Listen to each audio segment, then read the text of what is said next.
Hi everyone, it's QuickyBaby and welcome back to World of Tanks. And this is going to be the first YouTube video I've made in 11 days because I've been away and in Mexico. It was very weird touching a mouse today for the first time, but I'm going to be back at it. I had a wonderful time away, and thank you very much to everyone who was following on Instagram, Facebook and Twitter for some of the memories that I shared. While I was gone, Wargaming snuck out a whole new line of Italian tank destroyers, and today I'm going to be giving you my full opinion on them. Now, I know this video is late, it's probably been covered before by lots of other creators. I still feel like I want to have my say about them, so you can get my fresh initial opinions about what is going to be the new branch in World of Tanks. So immediately, hopefully all of you have unchecked accelerated crew training in your P2640, and you're going to need 12,650 experience to be able to get the first Italian tank destroyer, which will be the tier 5. I guess it's going to be the Smv M41, although I'm sure that lots of people are going to make fun of how I pronounce these Italian names in the comments down below, as always. Immediately, what does this thing look like? And well, points to you if you said a Stug, and that's because, in essence, this is exactly what it is. A tier 5 Italian Stug. Not really the kind of tank that a lot of people get excited about. Maybe when we've got this thing fully upgraded, it's actually going to end up being a decent enough tank. Luckily, because I'm late to the party, the awesome TanksGG website already has all of the statistics of the Italian tank destroyers from the test server up on there, and so I can take a look at them and even compare them to vehicles currently in the game. Well, immediately we see that the Smv has nice damage per minute compared to the Stug 3, but it has less alpha damage and less penetration. The vehicle's accuracy and gun handling is worse than the Stug, but it actually has 8 degrees of gun depression. Maybe that's going to be one of the features of the Italian TDs, and a slight better gun arc than the German Stug. Now the vehicle, it's really quite slow, 35 kilometers an hour forwards, but 15 backwards is very healthy and definitely better than the Stug in that regards. But considering that the vehicle has practically no armor, it's not really going to be able to take a hit from anything. But one thing this vehicle does have is 350 meters view range, which is unlike the Stug 3, which is completely blind. So that means that I'd probably end up getting binoculars on this vehicle, probably end up taking vent and a gun rammer as well to be able to maximize its combat capacity. Although really this thing is going to end up being incredibly slow without a turbo, so maybe you'd want to drop one of those modules, maybe the vents, to be able to get a bit of extra speed of getting in position. All in all, I think this is going to be something that snipes at a decent distance, and when it has to, works a ridgeline with its 8 degrees of gun depression. Luckily, the forehead of the vehicle isn't exactly gigantic, but it's not small by any means. All in all, I think this is going to be a very forgettable tank destroyer. Not really too many people are going to care about. Alright, well now let's move on to the Basoto, which is the tier 6 Italian TD, and you're going to need 28,500 experience if you want to be able to get this one with free XP. Alright, this thing's got 4 guns. That's quite unusual for tanks in 2022, but let's just have a little look at all of them and see which ones are good and which ones are bad. Well, they all have very impressive damage per minute. The top gun, which is 105mm, I guess it's a derp gun because it has 3,300 damage per minute. That is outrageous. And its penetration isn't even that bad with 105mm, I guess, with the high explosive rounds, and then 230 with the heat rounds, although your alpha damage does drop from 440 to 360. All in all, we see with this tank that the guns just get bigger and better, with the final 102mm caliber gun actually having fairly okay penetration for a tier 6 TD and an impressive 360 alpha damage. I think this thing's going to end up a lot like an SU-100 within that regards, but none of this really means anything if the vehicle doesn't have mobility and have some flexibility to go with it to boot. So let's take a look at the Basoto here. So the DPM a little bit better than the Smv, penetration up, alpha damage has tripled, which is lovely. The vehicle's gun handling is really poor, and it's lost all of that gun depression that the previous tank had. Interestingly enough, if you use the derp gun on this vehicle, this 105mm, which has access to high explosive and heat rounds, although those are going to cost you a lot of credits, the gun depression actually increases to 10 degrees, and it's incredibly flexible, meaning that that top gun, the 105, is definitely not just a meme pick on this vehicle, and it looks like it could be incredibly competitive especially if you're willing to sling a lot of heat with this vehicle, as the damage per minute is still a very healthy 2,700, although you are going to be paying 4,800 credits a shot to do 360 alpha, so that's going to be an expensive way to play. And also keep in mind that the accuracy is horrendous, the aim time is horrendous, the dispersion values is horrendous, so unless you're probably using an aiming device on this vehicle and you're just completely sitting still, it's going to be a horrible one to try and use within that regards. Outside of its firepower and its gun handling, the Basotho looks like it has very lackluster mobility at 35 forwards, but a healthy reverse speed of 15. And while the vehicle has a lot more armor than the Smv did, 75mm is definitely not going to help you out. Enough view range to possibly use coated optics if you have an incredibly good crew, but most people are going to have to use binoculars with that unless you're a pay-to-win player using a premium consumable with a very good crew. Look at me, jumping into the statistics before I've even actually had a look at what the vehicle looks like. You can see where I am definitely very orientated, and this is the Basotho, so it's basically looks like a fat stug. Definitely a novel kind of design. Never really seen something quite like this. You can see it's quite similar to the Italian medium tanks in a way. But yeah, a fat stug. I guess we've got the Hetz going to Hetz at tier 4. Maybe the Basotho is going to lay down the law at tier 6. But I can tell you one thing. If you have KV2s, this thing looks like a very big, boxy, easy target for them to pen even with HE. So lick your lips, KV gamers. Alright, well, so far, really, not very exciting vehicles, but I also respect that Wargaming have started this branch at tier 5. It's always fun when it's not just a tier 8, tier 9, and tier 10, and you actually have a little bit of the mid-tiers. It definitely makes the Italian line look even more exciting than already. So now let's move on to the Smv Cc 56. That's a name. A vehicle which has a limited turret traverse arc, and it was heavily influenced by American tank destroyers such as the T-95. Whoa, that is piquing my interests. So here we have the CC-56. This is very, very, very, very different. Kind of reminds me a bit of a T-110E4 with the shape of the turret. Just very much further forwards than on a T-110E4, which is situated, at least from my memory, more towards the center of the vehicle. It's a long boy with the turret at the front, which I guess would help if you were reverse side scraping. Apart from, I don't think this thing is going to have a fully traversable turret. An absolute bizarre design of World of Tanks. I like it. Something a little bit different, something a little bit novel, but that doesn't mean anything if its statistics aren't good. So firstly, let's take a look at the firepower of this vehicle and all three different guns, of which one of them is going to be unique for the vehicle and one is going to lead on to the next tank. Okay, so immediately I do not like the look of this. This looks like incredibly bad firepower for a tier 7 TD. Luckily, however, it does have an auto-loading gun, which has a magazine of 3 shells with a 7-second intra-clip reload, but a very short reload time of 18 seconds. How absolutely bizarre is that? That it's going to take you nearly as long to fire off 3 shells as it will to be able to reload 3 shells to go into the magazine. I.e., let's say you're completely empty. You're going to have to spend 18 seconds reloading with that gun. Then you'll get to fire one, then you'll have to wait 7, fire, wait 7, fire, and then reload 18.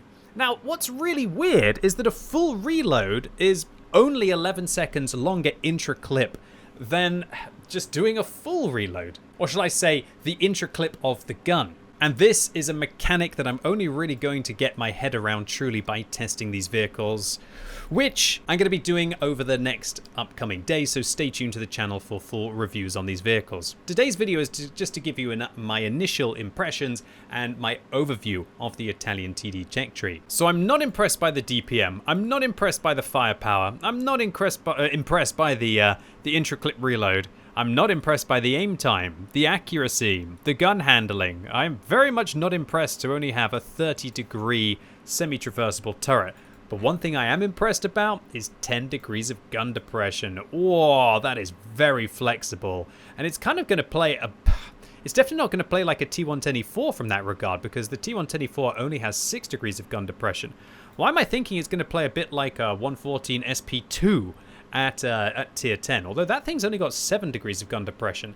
An absolute enigma of a tank, quite a lot like a T28 prototype when I think about it. Okay, my spidey senses are starting to tingle at the fact that our Firepower is awful on this vehicle. We've got awful gun handling, but fairly flexible with its gun depression. And now I see its mobility is bad as well. 31 forwards and 10 backwards, but the vehicle weighs 47.5 tons with a half decent power to weight ratio, so it definitely will be able to reach that. Oh my word. This line is transitioning from being a glass cannon line to being a heavy TD line with 220 millimeters of frontal armor and 1,200 hit points. You've got twice as many hit points with the Smv Cc 56 as you had with the Basoto. This is going to play a bit like an AT7 with a turret within that regard. 350 meters view range though means that it's not going to be able to spot for itself, but you probably aren't really caring if you have 220 millimeters of armor. However, it only has 220 millimeters on the upper middle plate, so that's going to be able to ricochet everything. Also, this turret, what? Why is it 260 completely throughout? Maybe you're going to be able to go through the top with heat if you have very high penetration heat, but this is a tier 7 tank. What is a tier 5 vehicle going to do against this? What is even a tier 6 going to do against this? What is a tier 7 going to do against this? Well, luckily we can find out. If you have 175 millimeters of pen, this is your chance of being able to go through it. Tiny little cupolas on top of the vehicle. If it's using any of its gun depression at all, good blooming luck being able to hit that. Alright, well what happens if you kind of load the gold with a tier 7 or you've got a tier 8 with standard pen? Okay, still blooming good luck trying to get through the upper hull or the turret. I guess you're just going to have to go for the lower plate. This is outrageous though, that the lower plate is not going to be a weak point against tier 6s and tier 7s, and the vehicle's going to be able to over armor quite handsomely because it's got 60 millimeters of side armor. Wow, this thing looks like an absolute behemoth at tier 7. And I can imagine a vehicle like this is going to strongly counter heavy tanks. But I expect that mediums are definitely going to be able to give it the runaround and inevitably lock down its tracks, then get behind it because it can only turn its turret 30 degrees and then absolutely farm the side of the vehicle. Still, a tough one to deal with if you don't have the mobility. And that's a really exciting tank down the tech tree. If you want to play something fun, which you can just smash into your opponents in close quarters combat, that maybe the Smv Cc 56 will be a good starting point. Alright, so far, so promising for these Italian tank destroyers. Let's jump up now to the Smv Cc 67 and we can take a look to see what it's all about. Well, again, first impressions. How absolutely bizarre to have this slanting turret on top of the vehicle, which is why it will have this limited traverse speed. Well, not traverse speed, sorry, limited turret traverse. Because of course, it can't really turn past this point without this part of the turret kind of crunching along the side there. I guess the advantage would be that you could have the turret slinky down over the front and be able to get some extra thick protection on the front. But an absolute bizarre design. Again, front-mounted turret kind of looks a bit like a Turtle, the tier 8 British tank destroyer from this regard.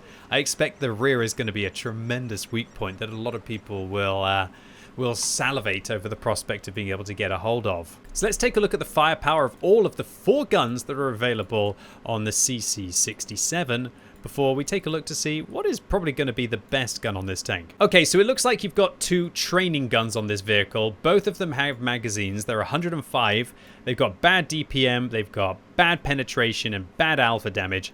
It really surprises me as to why Wargaming have to put a gun like this in here. I swear it's just a free experience tax, really, of 16,500. There are another 2 guns that are available on this vehicle, though. There is another 105mm, and then there is a 120mm. Now, the 105mm has 220 pen, 242 on its gold, and 320 alpha damage. It has 3 rounds in its magazine, and only a 5-second intra-clip reload.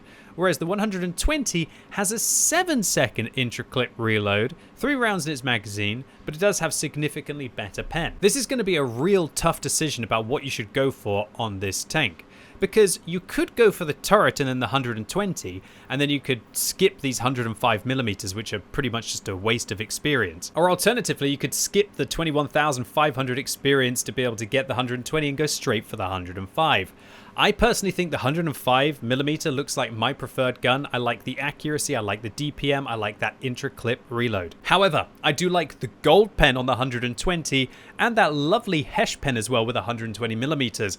And these tanks, remember, Intuition will be able to carve off 80 to 90% of the reload, and so you might only be reloading for about 5 seconds to switch between your shells, if of course you have the skill on all of your loaders. And talking about all of your loaders, there's only one on this vehicle, so definitely not such a big deal to have Intuition. I think it could really pay off massively with this tank. Considering that its intra-clip reload is so long, but its regular reload is so short, I think if any vehicles are going to be Intuition monsters, it's going to be these Italian TDs. Okay, so I'm going to imagine you're using the 105mm, the top gun on this vehicle. Let's see how it compares to the previous tank. Better DPM, better pen, same alpha, same clip size, better shell velocity, aim time, accuracy good, 10 degrees of gun depression. Once again, the vehicle's also just a little bit faster, but especially faster backwards, which will really help it out. It's got thicker armor. Not very many more hit points though, only 1,300, which is kind of disappointing compared to that tier 7 Juggernaut 1,200, and a little bit extra view range to help out the tank. Let's take a look at the vehicle's armor so we can get an idea of whether it's got some weaknesses or not, and wow, these things are monstrous. Imagine if you're using your 10 degrees of gun depression with this vehicle. You're gonna have 270mm of effective upper turret armor and 300 on the turret. And sure, I guess if you've got 300mm of heat pen, you will be able to contest. These things, they don't even have weak points on top. They're going to be hull down daddy tanks that can also brawl in a lot of situations. I just noticed something, however. If they are hull down, you can actually overmatch the underflaps here. That is going to, you can do that with only 61mm caliber guns, so definitely try and use that to your advantage. And one thing that's really interesting about this tank is when you turn the turret is actually now off an axis. I wonder if that's going to make aiming in these things slightly sideways. I'll have to see how Wargaming is going to be changing the viewpoints. Anyway, this CC67, I think it looks worse tier for tier than the tier 7 tank did, but still an absolutely frightening prospect to contend with at tier 8. Alright, let's jump up to tier 9 now, and this is where things usually get incredibly exciting. And wow, this is a good name, CC1 Mark II. Alright, well let's find out a little bit about the tier 9 Italian TD, which is the Contraccaro Mark II, or the Contraccaro 1 Mark II. Wow, look at this thing. It looks so modern for a tier 9 vehicle. But also modern maybe if you're kind of in some kind of a fictional Warhammer kind of universe. I've got to read a little bit about this vehicle. So in the 1960s, the Italian company Otto Melara started working on a tank destroyer with a limited turret traverse. The design was greatly influenced by promising advancements in German vehicles, and there were plans to incorporate design elements from both American and German vehicles. The vehicle was supposed to be equipped with a magazine loading system, but it already had already been successfully implemented in naval artillery. Another unique feature of the vehicle was the placement of the driver in the turret with limited gun traverse. Eventually, work on the tank destroyer was suspended due to its dependence on its conceptual predecessor. All activity on the MBT-70 was cancelled, leading to the discontinuation of the conceptual design, and the vehicle was never built. Alright, well, let's get some guns on this thing. Let's get the turret on this thing, and then we can take a look to see what the vehicle is all about, because that was the stock turret that you were looking at there. And whoa, look at the upgraded turret. Very well rounded. Holy moly, these Italian TDs are absolute bizarre things. Huge heads. Giant egos. You're probably going to have a giant ego too if you get on a ridgeline and let rip against your opponents. Are these things going to be the all-purpose assault slaughterhouse kind of vehicles? Possibly. It'll be very interesting to see how this thing statistically holds up. Alright, so let's take a look at the guns. It's got 105, it has 120, and then it has its big gun, the 127mm. And wow, you take a big step down in DPM when you get the 120 on this tank compared to the 105. But you jump back up with the 120. It's really interesting for me that Wargaming wouldn't allow you to use the 120 that you had from the Smv Cc 67 on this vehicle, but I guess they just want you to dump some more free experience. Okay, so immediately, I like the look of the alpha damage of the 127. Combine that with better pen. It looks like it's the same ammunition almost as the Rinoceronte on its gold and its Hesh rounds. I also like the fact that it's got the same DPM as the stock gun as well. But wow, that intra-clip reload of 8 seconds is pretty brutal. But I still feel like I'm going to go for the big gun on this vehicle. It's going to take me a long time to fire. It's going to take me... Is that 24 seconds to be able to fire off its 4-round magazine and then 24 seconds to reload its magazine? How absolutely bizarre are these vehicles? But if the tank has statistics in other areas which are not just its firepower, it could be tremendous. So let's compare it to the tier 8. Big step up in DPM, big step up in pen, big step up in alpha damage, a whole extra round in the magazine, but much worse intra-clip reload, so watch out for that. A very proficient reload time of 24 seconds, which is very desirable. But compared to the 105mm on the previous tank, it's got pretty poor aim time, bad accuracy, but really, really nice turret traverse dispersion at 0.04, meaning that you won't need a rotation device on this vehicle, in my opinion.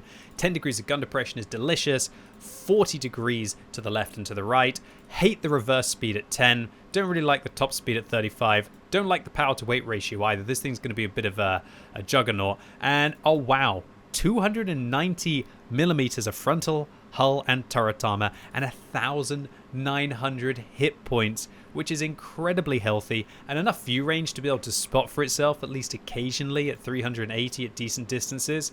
All right, let's take a look at this thing's armor. What?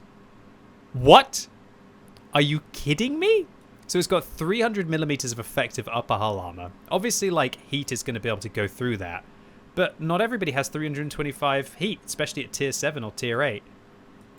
Guys, where's this thing's weak point? Okay, so if it doesn't use its gun depression, its top turret is a weak point. If it does use its gun depression... What? What about against heat? What? Are you actually kidding me? Now, sure, you can shoot to the left and to the right of the gun if you've got very high penetration rounds and you're willing to take that bit of a risk. But apart from that, good blooming luck. There is an opportunity to be able to overmatch the underflaps of this vehicle, but that's only when it's using a large amount of its gun depression. I have no idea what Wargaming were thinking. I guess there is an opportunity to be able to penetrate behind these spaced protections here. So let's take a look at that visually so you can all see what I'm talking about. That's a weird weak point. So these are like the ears on an E100, that there's actually no protection behind them, just spaced armor, so you can actually shoot them. And because it's 0mm thick, that means that all shells will be able to overmatch. But that's still not an obvious shot to hit, and it's quite a small target. And if the vehicle is using some of its gun depression, as you expect it hopefully will be on a ridgeline, you can't even see them anymore. This thing is scary, boys and girls. I don't understand how this thing is going to be very balanced. Now, I understand that it's not the fastest, doesn't have the best DPM, or it doesn't have 750 alpha damage. It has a long, very long intra-clip reload. But this thing looks like a terrifying prospect of a tank. I honestly think it's going to be quite boring to play compared to something like a Tortoise. And I do think a Tortoise will be just a better vehicle. But I have to use a turbo on my Tortoise to be able to go at 24 kilometers an hour.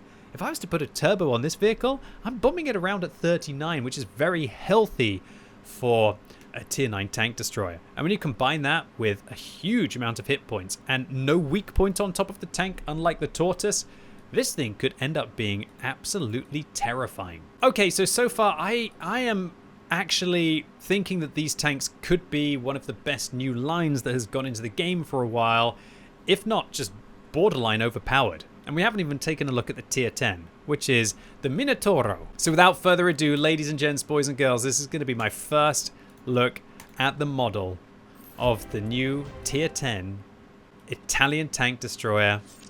It is the Minotaro. Here we go. Let's go and take a look. Oh, it looks just like the tier 9. Oh, well, I mean, it is a little different, but I don't know, Wargaming. I felt like it needed a few extra bells and whistles. I have to admit, that was kind of a little bit disappointing for me. Here's the tier 9. Here's the tier 10. Honestly, if you told me that this was the tier 10 and this was the tier 9, I would have probably thought, sure. Now, I'm sure statistically the vehicle is going to be better, but it doesn't really stand out. It's not like going from a T&H VZ51 up to a VZ55, for example, or going from a Jagdtiger to a Jagdpanzer E100. Now, I'm not suggesting that every change from tier 9 to tier 10 needs to be dramatic, but it would have been nice. Okay, so one size fits all with the Minotaro, a 130mm caliber gun with awful accuracy, pretty okay DPM, but not great DPM. Not the best standard pen, pretty okay heat pen, and great HESH opportunities with 130mm of pen. This tank is going to be absolutely beautiful with intuition, I had to say it. I wonder how many crew members the vehicle has, so if any of you are trying to prepare a crew, get yourself a commander, a gunner, a driver, and a loader. And if you're worried about which crew are fulfilling what role, it looks like the commander is the radio operator, so nice, easy crew loadout. I'd recommend having a premium Italian crew member as your commander because there's going to be a lot of pressure on there because you're going to want to have situational awareness and recon, in addition to brothers in arms and probably repairs and maybe even a little bit of concealment if you want to chill at decent distances with this vehicle. But a loader with intuition and brothers in arms will definitely help you out as well. Okay, let's add the Contracaro 3 Minotaro into the analysis, or the comparison I should say. So it uses the same gun as the previous vehicle with regards to its penetration, but it just has an extra load of alpha damage, 530, definitely better than 490, and it has one extra round in its magazine. And considering it reloads in the same time, but it has that awful 8 seconds intra-clip reload, that actually significantly improves the damage per minute of the vehicle. Remember as well that your high explosive anti-tank rounds and your HESH rounds on this vehicle are substantially better than the tier 9. So the aim time is better, accuracy is worse. Just like the previous vehicle has really good dispersion values when it's turning the turret. So you definitely don't need a rotation device on this vehicle, at least with regards to helping the bloom, only to really improve the traverse speed of the tank. 10 degrees of gun depression is lovely. 45 degrees to the left and 45 degrees to the right actually makes this an incredibly flexible tank. I thought the vehicle might be a little bit quicker. 36 forwards and 12 backwards. It's definitely better than the tier 9, but not by much. And considering its power to weight ratio has got a little bit worse, you're probably going to want to have driver skills like off-road driving, and also definitely get the second field mod on this vehicle, or shall I say the first one, where you actually have a choice. What I'm talking about is of course reinforced suspension, as that is going to massively improve the vehicle's mobility. So in addition to this, the vehicle has 300mm of frontal hull armor, and 2,100 hit points and 10 meters more view range, which will allow it to spot for itself. Good gosh, Wargaming, what are you planning? What? Its weak points are 250mm thick, but I honestly think that the tier 9 was probably more of a scary prospect than the tier 10, because at least the tier 10 you've got this weak point to be able to shoot up here, but I guess on the tier 10 you don't have the weak points like up here that you had on the tier 9. Wow. What's this thing's upper hull? 350 on the upper hull. That is amazing. That means you can come so far over the ridge line and shoot your opponents in their upper plate without them having an opportunity to be able to get you. Holy mother of goodness, this thing has an incredibly thick turret. Even if I load 345mm of heat pen, I don't have very many chances, if any, of being able to go through its weak points if it's not using any of its depression. And if it is, good blooming luck. That thing looks a lot like an Object 279E with regards to its upper hull armor when it's angled like that.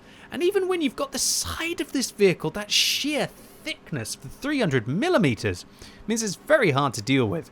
And if you're firing AP from the side, you're going to ricochet. So you probably want to be firing heat from the side here, because its armor is actually quite thin, albeit very well angled. My goodness, this thing looks like an absolutely terrifying prospect. This thing's even going to be able to side scrape as well. Although you will be able to shoot the lower part of the hull here, as it's only 40mm thick. And so that means that if you have a 121mm caliber gun, you will be able to overmatch. But that's... and also it's going to be really annoying to get overmatched in these flaps underneath, as they're only 20mm thick as well. But that is still an absolute terrifying prospect of this vehicle, that it can side scrape you, and there's just diddly squat that you can be able to do against it, apart from being able to try and hit this one weak point here. And it's so confusing with the weak points when you're looking at this vehicle. This is not a weak point, this is not a weak point, this is a weak point. Unless, of course, it's using that gun depression, and then good luck dealing with this tank. You know what, just for a little bit of the memes, let's compare this thing to, I don't know, a different gun, right? Let's compare it to, I don't know, a Foch 155. All right, how does a Foch 155 deal with this with its AP? It doesn't. How does a Foch deal with this with its heat? You've got like a 50% chance if it's not using its depression, and if it is using its depression, good blooming luck. And obviously the HE, well, doesn't really count. That is terrifying. These are some of the best penetration rounds in the game, and the Contracaro Minotaro is just going to be able to brush those shells aside. Why has Wargaming made that weak point 250 millimeters thick? That should have been at most about 200. I think that weak point up there should have at most about 280 millimeters of effective armor, probably more like 250. What is Wargaming thinking? Are these vehicles going to be outrageously overpowered within that regards? Or is it a case of, well, the Badger doesn't do too well, so if you have such a long intraclip reload on the Minotaro, does that mean that this vehicle is going to underperform as well? Well, ladies and gents, boys and girls, you're just going to have to wait and see, as tomorrow on the stream, I'm going to be playing these Italian tank destroyers for the very first time. That's right, I'm going to be streaming and actually playing the game for the first time in 11 days, which should be pretty scary. It's more like about 13 days actually when I think about it. And so make sure you come along tomorrow on Twitch if you want to see me playing the Minotaro for the very first time and seeing if I think it's going to be truly outrageous. And stay tuned to the YouTube channel as I will be releasing a full tank preview of the upcoming Italian Tier 10 tank destroyer as well. And so all in all, the Italian tank destroyers, they look like a fearsome bunch. Early on, glass cannons. Later on, from Tier 7, truly heavy counter juggernauts. Anything that doesn't have good pen or has the side of the vehicles are going to struggle against this thing. And I feel like they've got the mobility, unlike a Tortoise or a Badger or a T123, to chase down its opponents. And you know what? It's still going to have that fairly fearsome burst damage potential as it is an auto-loader. Scary tanks. I think the Wargaming maybe got the balancing a little bit wrong here. I wouldn't be surprised if they shaved off a few of the statistics, if they created a few more weak points on top of the vehicles. But if they don't and they stay like this, this is going to be an incredibly daunting tech tree to play against. Whether it's going to be fun to play with, stay tuned to the channel for that. Anyway, ladies and gents, boys and girls, it was my pleasure to be back recording a YouTube video for the first time in a couple of weeks today.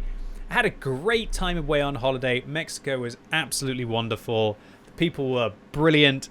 The place was just gorgeous. Food delicious, drinks. Yeah, they were nice as well. I had an amazing time. I feel rejuvenated, ready to come back. Got lots of content planned over the next month or so, and lots of streams as well. Anyway, hope you enjoyed this one. If you did, give it a thumbs up. If you hated it, give it a thumbs down. Let me know what you think about all of the Italian tank destroyers in the comments down below. And as always, thank you so much for watching. You've been epic, and hopefully I'll see you soon.